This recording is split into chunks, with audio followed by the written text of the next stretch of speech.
Cinematography நல்லா இருந்தது.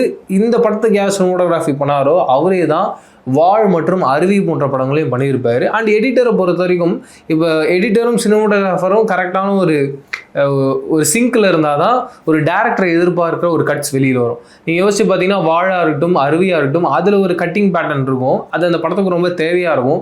நம்மளை எந்த அளவுக்கும் டிஸ்டர்ப் பண்ணாது. எதுவும் தப்பாக இருக்குது அப்படின்ற ஒரு ஃபீல் உள்ள இருக்காது. ஆனால் இந்த படத்தை பொறுத்த வரைக்கும் ஏதோ ஒன்று தப்பாக இருக்குது சினிமோட்டோகிராஃபிலையும் எடிட்டிங்லேயே அது ஒட்டாமல் இருக்குது அப்படின்ற ஒரு ஃபீல் இருந்துச்சு. அண்ட் ரெண்டாவது மிஸ்டேக்காக நான் பார்க்கும்போது அவங்க கிளைமேக்ஸில் கொஞ்சம் லேக் விட்டாங்களோ அப்படின்றது தோணுச்சு. படத்தில் கரண்ட் போர்ஷனில் பொறுத்த வரைக்கும் எனக்கு எந்த இது மிஸ்டேக்கும் தெரில. கமர்ஷியலாக நிறைய ட்ரை பண்ணியிருக்காங்க. சினிமாட்டிக் லிபர்ட்டி யூஸ் பண்ணி பயங்கர மாஸ் சீக்வன்ஸுக்குள்ளெல்லாம் போயிருக்காங்க. அதெல்லாம் அவ்வளோ எக்ஸ்ட்ராடனரியாக ஒர்க் அவுட் ஆயிருந்துச்சு. அப்படிப்பட்ட ஒரு படத்தில் எப்படி ஒரு ஃப்ளாஷ்பேக் சீக்வன்ஸு அந்த டீம் மிஸ் பண்ணாங்கன்றது எனக்கு தெரியல.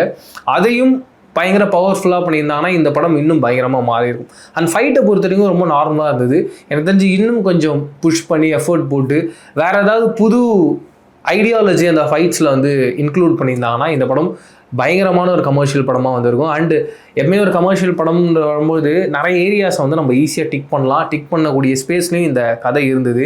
எக்ஸாம்பிள் ஒரு சாங் நம்பராக இருக்கட்டும்,